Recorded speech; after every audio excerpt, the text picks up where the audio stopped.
नमस्कार दोस्तों। मैं संतोष कुमार आप सभी को स्वागत करते हैं।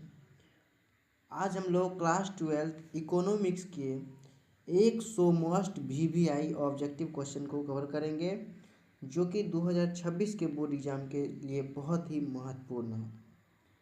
तो हम लोग चलिए वीडियो को स्टार्ट करते हैं। सबसे पहला प्रश्न है कि अर्थशास्त्र के जनक कौन है। अर्थशास्त्र के जनक कौन है। अर्थशास्त्र के जनक कौन है। तो इसका सही जवाब हो जाएगा एडम स्मिथ। अर्थशास्त्र के जनक कौन है, तो एडम स्मिथ। उसके बाद अर्थशास्त्र शब्द की उत्पत्ति जो है किस भाषा से हुई है। अर्थशास्त्र की उत्पत्ति किस भाषा से हुई है। तो इसका सही जवाब क्या हो जाएगा, ग्रीक।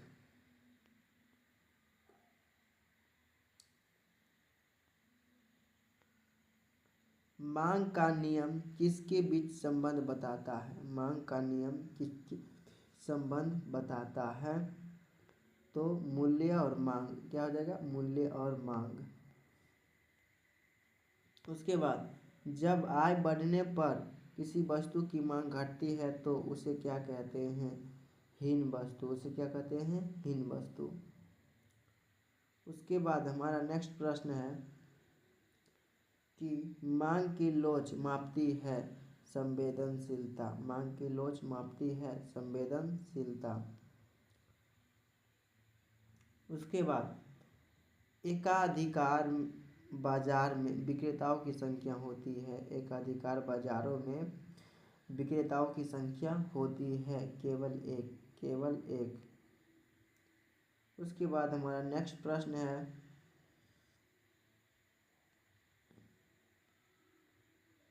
कि बाजार मूल्य किसके द्वारा निर्धारित होता है। बाजार मूल्य किसके द्वारा निर्धारित होता है। तो इसका सही जवाब हो जाएगा मांग और आपूर्ति। मांग और आपूर्ति। उसके बाद अल्पाधिकार बाजार में विक्रेताओं की संख्या होती है। अल्पाधिकार बाजार में विक्रेताओं की संख्या होती है। तो इसका सही जवाब हो जाएगा कुछ। उसके बाद हमारा नेक्स्ट प्रश्न है कि सीमांत उपयोगिता का घटता नियम किसने दिया था। घटता नियम किसने दिया था, मार्शल। उसके बाद हमारा नेक्स्ट प्रश्न है कि उपभोक्ता संतुलन का प्रतिनिधित्व कौन करता है। उपभोक्ता संतुलन का प्रतिनिधित्व कौन करता है, तो उदासीनता वक्र। उदासीनता वक्र। उसके बाद जब मूल्य घटता है तो मांग बढ़ती है। जब मूल्य घटता है तो मांग घटती है। उसके बाद नेक्स्ट प्रश्न, प्रतिस्थापन वस्तुएं किस प्रकार संबंधित होती है। प्रतिस्थापन वस्तुएं किस प्रकार संबंधित होती है, तो एक दूसरे का विकल्प। एक दूसरे का विकल्प। इसका सही जवाब हो जाएगा एक दूसरे का विकल्प। उसके बाद पूरक वस्तुओं का उदाहरण है। पूरक वस्तुओं का उदाहरण है पेन और रिफल। पेन और रिफल। इसके बाद नेक्स्ट प्रश्न है कि आय में वृद्धि से यदि वस्तु की मांग भी बढ़े तो वह है सामान्य वस्तु। उसके बाद लागत वक्र किसके बीच संबंध दिखाता है। लागत वक्र किसके बीच संबंध दिखाता है, लागत और उत्पादन। लागत और उत्पादन। संतुलन मूल्य पर है। संतुलन मूल्य पर है। संतुलन मूल्य पर है मांग बराबर आपूर्ति। मांग बराबर आपूर्ति। उपभोक्ता का अधिशेष की संकल्पना किसने की। उपभोक्ता का अधिशेष की संकल्पना किसने की, मार्शल। उसके बाद उत्पादन का चौथा कारक कौन है। उत्पादन का चौथा कारक कौन है, उद्यमिता। उद्यमिता। उद्यमिता। उसके बाद हमारा नेक्स्ट प्रश्न है कि स्थिर लागत का उदाहरण है, स्थिर लागत का उदाहरण है किराया।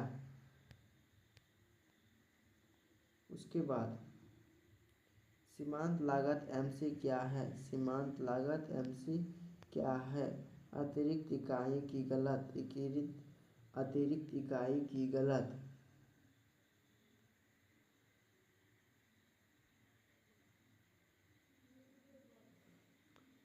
उसके बाद है औसत लागत बराबर होता है कुल लागत भागा उत्पादन। औसत लागत बराबर होता है कुल लागत भागा उत्पादन। उसके बाद नेक्स्ट प्रश्न आता है आपूर्ति का नियम किसका संबंध बताता है? आपूर्ति का नियम किसका संबंध बताता है? मूल्य और आपूर्ति, मूल्य और आपूर्ति का। आपूर्ति वक्र की ढाल सामान्यतः कैसी होती है? आपूर्ति वक्र की ढाल कैसी होती है? तो ऊपर की ओर, ऊपर की ओर। उसके बाद जब मूल्य बढ़े तो आपूर्ति घटे तो यह क्या कहलाता है? अपवादात्मक आपूर्ति, अपवादात्मक आपूर्ति। उसके बाद मूल्य भेदभाव किस बाजार में संभव है? मूल्य भेदभाव किस बाजार में संभव है? तो एकाधिकार बाजार, एकाधिकार बाजार। उसके बाद नेक्स्ट प्रश्न है कि पूर्ण प्रतियोगिता में लाभ की स्थिति, पूर्ण प्रतियोगिता में लाभ की स्थिति होती है सामान्य लाभ। क्या हो जाएगा? सामान्य लाभ। मांग वक्र की ढाल कैसी होती है? मांग वक्र की ढाल कैसी होती है? नीचे की ओर, नीचे की ओर। सीमांत उपयोगिता कब शून्य होती है? सीमांत उपयोगिता कब शून्य होती है? जब कुल उपयोगिता अधिकतम होती है, जब कुल उपयोगिता अधिकतम होती है। उदासीनता वक्र का आकार कैसा होता है? उदासीनता वक्र का आकार कैसा होता है? उत्तल। क्या हो जाएगा? उत्तल। उसके बाद नेक्स्ट प्रश्न है गिब्रेन, गिब्रेन वस्तु किस नियम का अपवाद है? गिब्रेन वस्तु किस नियम का अपवाद है? तो इसका सही जवाब हो जाएगा मांग का नियम। उसके बाद हमारा नेक्स्ट प्रश्न है अल्पकाल में कौन सी लागत स्थिर रहती है? अल्पकाल में कौन सी वस्तु, कौन सी लागत स्थिर रहती है? तो स्थिर लागत। उसके बाद हमारा नेक्स्ट प्रश्न है कि दीर्घकाल में सभी लागतें हैं, दीर्घकाल में सभी लागतें हैं परिवर्तनशील होती है, परिवर्तनशील होती है। उसके बाद सीमांत उत्पादक कब घटने लगती है? सीमांत उत्पादक कब घटने लगती है? अधिक श्रमिक लगने पर, अधिक श्रमिक लगने पर।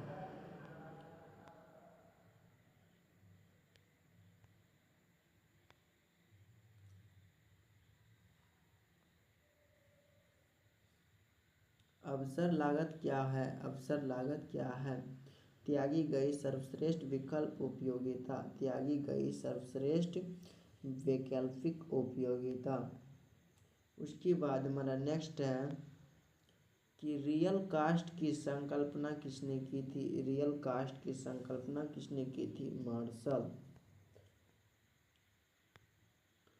किस बाजार में विक्रेता और बाजार में क्रेता और विक्रेता की संख्या अत्यधिक होती है? किस बाजार में क्रेता और विक्रेता की संख्या अधिक होती है?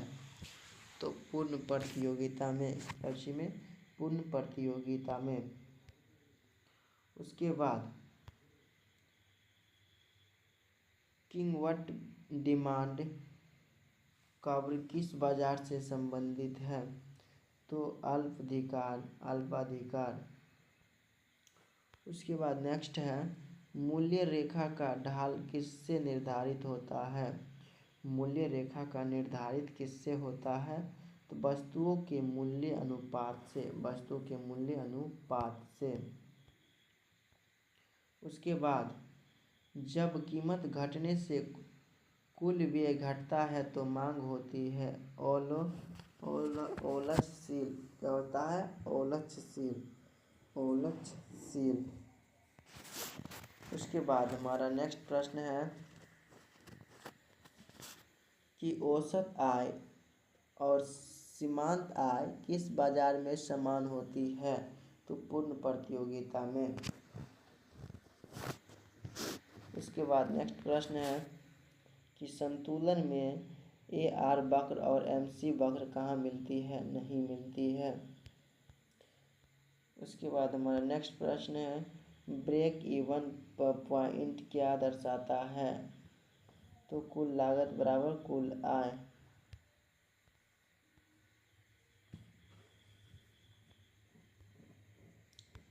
उसके बाद नेक्स्ट प्रश्न है मूल्य लेने वाला कौन कहलाता है?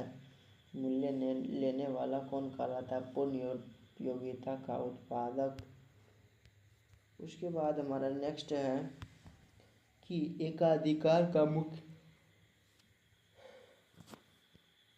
लक्षण है। एकाधिकार का मुख्य लक्षण है प्रतिस्पर्धा का अभाव। उसके बाद नेक्स्ट है अल्पावधि में उत्पादन का निर्माण किससे होता है? तो परिवर्तनीय कारक से। उसके बाद नेक्स्ट है कि दीर्घावधि में उत्पादन का निर्धारित किससे होता है? सभी कारकों से। इसके बाद नेक्स्ट है कि इकोनॉमिज ऑफ स्केल का अर्थ है बड़े पैमाने पर उत्पादन से लाभ। उसके बाद हमारा नेक्स्ट है कि डिसइकोनॉमिक ऑफ स्केल का अर्थ है बड़े पैमाने पर उत्पादन से हानि।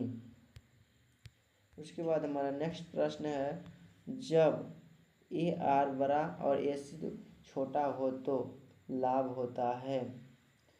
तो आज के लिए दोस्तों इतना ही रहने देते हैं। हम लोग नेक्स्ट वीडियो में 50 ऑब्जेक्टिव क्वेश्चन को करेंगे कवर। तो वीडियो देखें इसके लिए बहुत बहुत धन्यवाद। वीडियो कैसे लगे आपको लोग जो है कमेंट करके बताइए।